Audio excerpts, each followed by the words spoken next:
何か吹いてよ。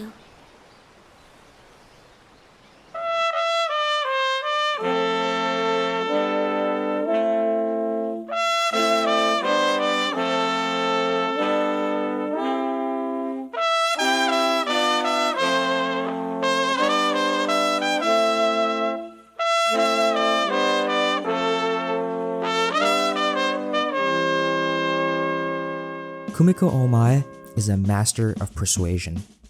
Since season 1 aired in 2015, Kumiko has been inspiring her bandmates and resolving interpersonal conflicts. So much so that even her senpai often entrusted her with handling the most difficult people.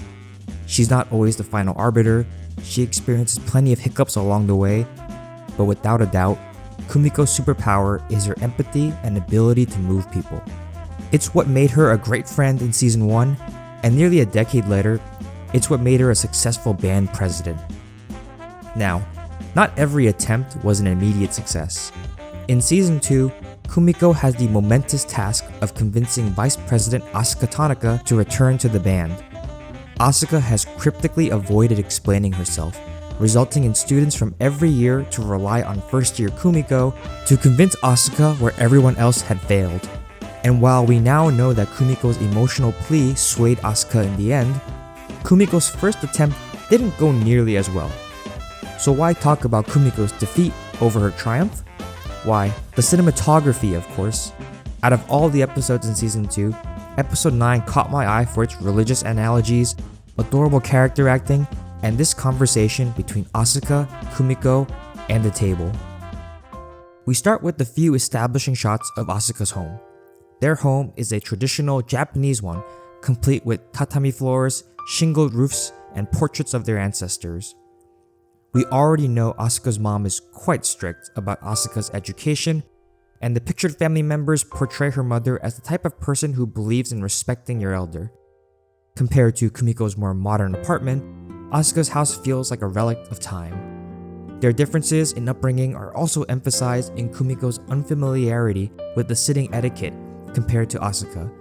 Kumiko is truly in Asuka's territory now, and it's got her completely off balance. From the house, we move to Asuka's room. Her 6th tatami room is small. Seeing 3 walls in the corner of the euphonium case, which lies against the 4th wall, creates a sense of intimacy or claustrophobia, depending on how you interpret this upcoming dialogue. Right now though, it's fairly comfortable, with profile shots of the girls giving them a healthy amount of space in the frame. Although the other band members co-opted Kumiko's visit as an opportunity to change Asuka's mind, the initial pretext was for a tutoring session. And so, the two sit across from one another with the circular table in between. The symmetrical composition and over-the-shoulder shots are straightforward directing choices, establishing a sense of normalcy or a baseline, if you may. Then, the clock strikes 4:30 p.m. and things get serious. The friendly mood established previously begins to erode as Kumiko begins her real mission. They stop for a break, and from this point forward, there's an apparent distance between the two without the pretext of tutoring. This distance is clear from a pair of shots where Asuka's face is hidden behind first the frame and then the table. An unseen face hides expressions and thus emotions from the viewer. The purpose of Kumiko's gift, to ingratiate herself to Asuka's mother, was easily discerned, but Kumiko clearly has no idea what Asuka is thinking at this moment. This disconnect is further emphasized by another pair of shots during their casual conversation where you can see Asuka and Kumiko on their sides of the table, but notably not the other. These shots create distance by capturing a large fraction of the table while hiding the person sitting across from the person in focus. It's like they're sitting by themselves. After a brief trip to the kitchen to grab snacks, Asuka drops the big truth bomb on Kumiko. Her estranged father is a famous euphonist and was the reason Asuka is motivated to bring the band to nationals. The lighting in the scene is intensely warm. The sun appears to be setting, though we'll see later that the rest of the town is not nearly this orange. This shade of orange evokes a sense of invitation but also intimidation. Shadows are strewn throughout the scene, adding a foreboding quality to the otherwise warm temperature lighting. I like to associate this black and orange color scheme to Halloween. There's something deceptively homely yet foreboding about these colors, and it contrasts neatly with the more neutral lighting temperature earlier when they were just studying. When Asuka sits down, her legs relax from the more traditional sitting position. Since this is KyoAni, we know by now that this represents a shift in tone using that trademark Naoko Yamada technique of legs as windows to the soul. During this exposition, Asuka and Kumiko now sit side by side at the table. While this arrangement would normally elicit a sense of closeness, the positions they face no longer align. Several shots of Asuka recounting her origins feature her looking straight ahead or down, notably not at Kumiko, who is firmly staring at Asuka. Asuka's refusal to face Kumiko's words of affirmation continues even when they are standing. As Kumiko emotionally recounts how important Asuka is to her, Asuka never turns to face her. This isn't a conversation between two equal parties. It isn't until Asuka puts back the mask that she returns to facing Kumiko and diffuses the tense situation. Another small note about this exchange is, as the two begin to share some more honest comments and Kumiko begins to make some inroads, the lighting shifts such that the colors become less saturated and brighter. There's not even a physical justification for this lighting change. It's like a light just came on and now the two are willing to share more vulnerabilities with one another. In addition to the staging positions and lighting we just discussed, the camera angles capturing a scene can also convey information. Before, the camera angles emphasized a comfortable intimacy, but now there's a heavier bias towards more claustrophobic close-up shots, showing that we're really digging into Asuka's insecurities and past. While Asuka talks about her past, her joyful reminiscing about learning how to play the euphonium devolves into trauma dumping about how her mother's antagonism towards her father stifled her love for the euphonium. Her recounting comes across as fairly monotonous and unemotional, but the camera picks up the slack and unearths the emotions Asuka suppresses. A wider shot of Asuka emphasizes how helpless and small she felt, attempting to resist her mother, while a close-up of the top of Asuka's head brings us into her headspace. She rattles off two thoughts. I'm happy to be playing, even alone. This is karma. Her mother's anger over the euphonium has caused Asuka to internalize this treatment as something she deserves. Alongside these comments, the camera angle shifts more and more to the right, each cut progressively zooming in. It turns as if to follow Asuka's self-deprecating spiral into defeat. It drags Kumiko in as well, flipping her nearly 180 degrees to amplify viewer discomfort and show how overwhelmed Kumiko feels. Thankfully, she's saved by the clock striking 5. What a powerful way to draw in your audience and communicate Asuka's terrible mental health.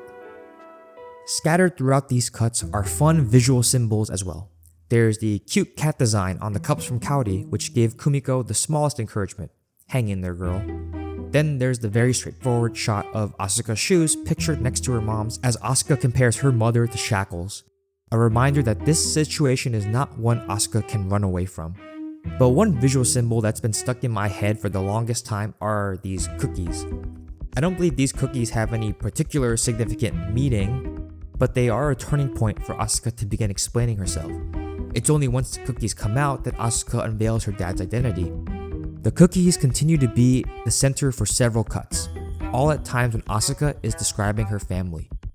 And this scene where Asuka lingers behind the cookies before moving behind the teacup marks the clear transition when Asuka's honesty ends and her gaslighting of Kumiko resumes. Again, I couldn't really find a meaning behind this particular type of cookie, but the checkerboard pattern immediately gave me a sense of objectivity. The clearly defined borders and the easily discernible colors describe the factual manner by which Asuka talks about her family life. She merely notes observations, she'll always be my mother, and expresses very little actual outrage or sadness. She's disassociated her feelings from her terrible home life, and it goes back to the idea that Asuka is resigned to her fate.